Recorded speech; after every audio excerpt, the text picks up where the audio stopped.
Paulie Packs. All right, guys, I'm gonna share with you, or show you, share and show, what I got at my local card shop recently. They're in town here, in the center of town, and they just moved location. So I went to go check out the new digs, and I got some cards from the dollar bin, and I got this hanger box. But real quick, wanna get on my soapbox here for a second and complain a bit. This hanger box is 20 bucks. And then I just recently opened a 2024 Topps Heritage blaster box from Target for 25, right? So gonna get a lot more cards out of that blaster box than in this, and for a lot more value for the money. Now I understand why there has to be markup on new product at a shop versus a big box store, right? Obviously there's the big box stores has the ability to mark things down. They're making profits on other things. The margins are a lot, I guess, thinner, if you will. Not the margins are thinner. There's more chance for them to make money, and so they can reduce the cost versus a small shop that has to pay more overhead and everything else to sell. But they were selling a 2024 blaster box for $40. So going from 25 to 40, it's a no-brainer. I'm gonna go to Target and buy this stuff.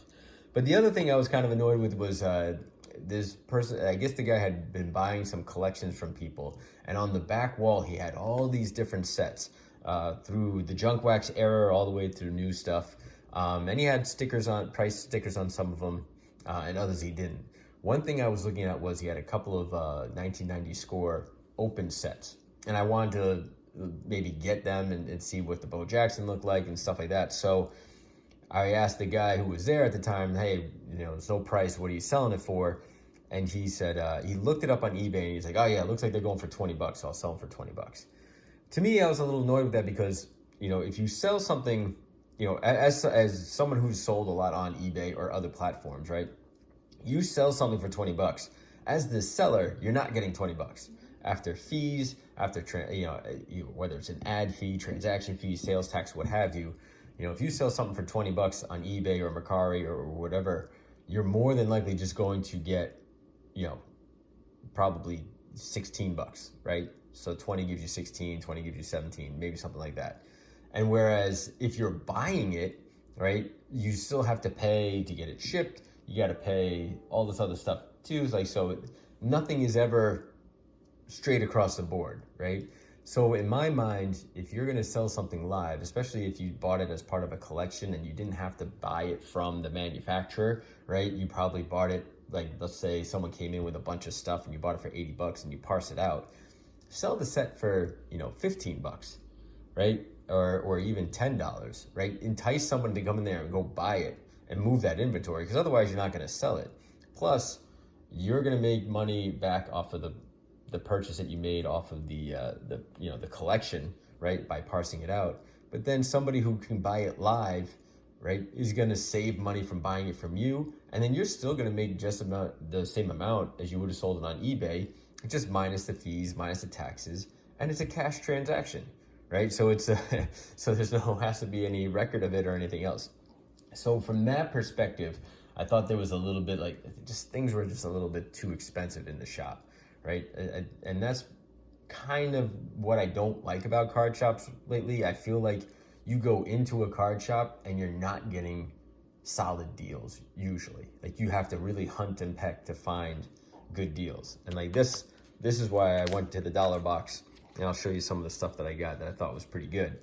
But we'll rip into this and we'll rip into that. So I'll get off my soapbox now, right? A little disappointed in some of the pricing is what it came down to. It's just thinking I understand why some things need to be marked up, but other things you certainly don't need to mark up. And if you want to move inventory, I think you got to price it a little bit better than what you can get on eBay, because that would entice people to come into your shop and spend their money there versus going on eBay and potentially finding a better deal and saving some money that way. But what I got from the dollar bin, let's start with this. I was foolish. I just saw it. I didn't really look at it. So I thought it was a Joey Votto rookie, but it is, but it's his reprint, right? I didn't look at that. So I thought, oh, wow, this is in the dollar bin box. Sure, I'll take it. But now I know why it was in the dollar bin box. But still kind of a fun card to have.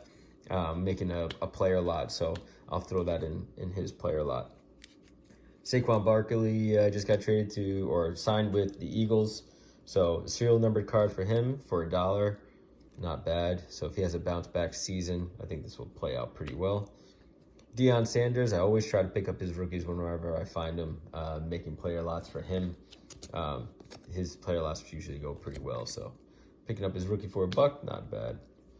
Clayton Kershaw, this Dominators card, I always, again, make player lots for him. And this I thought maybe was some sort of had like the refractor-ish thing to it. Maybe not worth the $1, but still a fun card to pick up. Julio Rodriguez rookie card. Now this was a bargain, right? So this is where you can find bargains at card shops, right?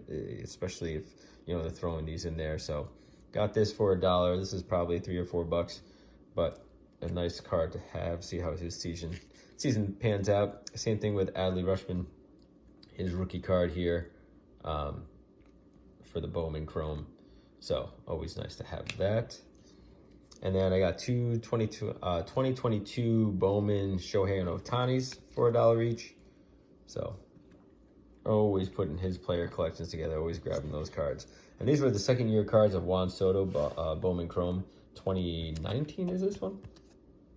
Yeah, 2019. So his second year card for Soto. And he's killing it with the Yankees right now. So anytime I can grab him, especially early career Sotos for $1 each, I'll certainly do it. So in this aspect, I feel like, some of the cards I didn't do too well with, but other ones I did. So overall, I feel like this was the best place to, this is what makes it worth going to the card shop, going through their dollar bin, trying to hunt for cards that I feel like are a good deal.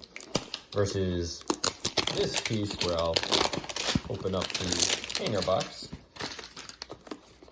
And watch, so I'll try to get like a rare 1 of 1 or something like that, and then I'll eat my words on the cost. But, so this will be the hanger. And obviously, it comes in that 1975 design. So, looking for a De La Cruz rookie. I haven't come across one of those yet, but I do like this. They did this in the 75 series as well.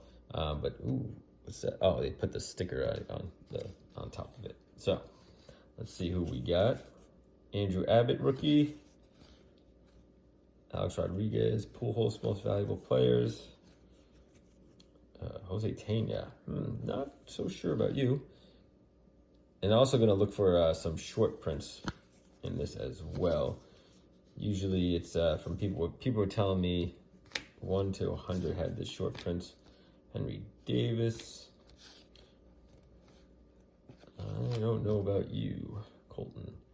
See, this Orioles got so many young stars, and they're doing so well. I don't know. I obviously know some of them are bigger names, and then you got Jordan Adams. Yogi Berra is the manager. Jacob deGrom. So now some of these rookies I really still need to learn. Jeremy Pena, Will Smith. I don't know if you guys are any good. Hey, Max Kepler. He's still in the league? How about that? He's been in there for a while now. He's a veteran now. EJ LeMahieu. Trying to come back from injury somewhere. Oh, there's Xander Bogaerts. AJ Puck. And there's a polar bear. All right. Don't know why. You got Pete Alonso. Oh, all right. So it's like a nickname thing. Oh, that's pretty cool. That's funny. I haven't seen that. I haven't seen that yet. So it must be. That must be. It must be part of whatever they have. I don't know what other nicknames might be out there, but and then New Age Performers. So I didn't think I saw any short prints in here. Didn't see any inserts. No. Yeah, so I don't think there was any. Yeah, no foil. All right, Zeus. Oh, stick-on. So it's a sticker. Stick-on's blue. It feels different. It has a different texture than this one. But in any case, this was interesting. I haven't seen this before. And then we got the New Age Performers for Nolan. But Yeah, all right, that's it. That's what I got from the card shop. So hopefully you guys enjoyed that. But again, I know I went on my little rant there. Um, but again, just trying to see, like, as someone who sells cards as well, not professionally, not as a shop, and understanding that people need to make money. But still, I think in certain aspects, there are times when you can make a deal, right? Get some more value for your cards, right? I understand why this was a little more expensive than I'm going to see at Target.